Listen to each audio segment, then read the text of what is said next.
Polsek Baruga Kota Kendari membangun sebuah rumah belajar yang diperuntukkan bagi anak putus sekolah. Pembangunan rumah ini sebagai tempat anak putus sekolah menimba ilmu.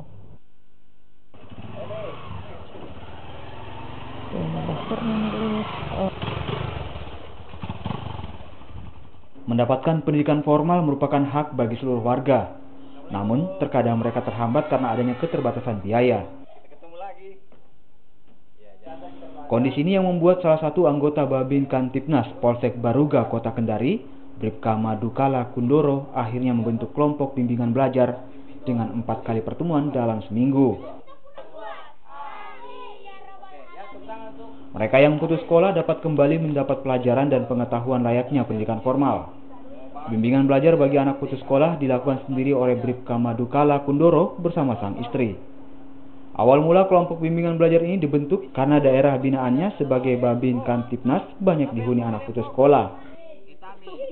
Kurangnya perhatian di bidang pendidikan, sehingga saya mempunyai niat, maksud dan tujuan supaya saya cerdaskan kembali saya punya anak murid, generasi muda khususnya di Kelurahan Bonggoya, sehingga mereka mendapatkan bimbingan dan juga pengetahuan yang luas.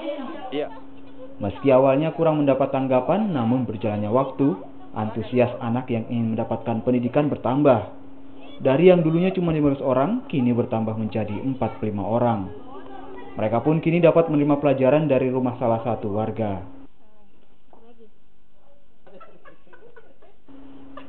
Silvian Zakia, Kompas TV Kendari, Sulawesi Tenggara.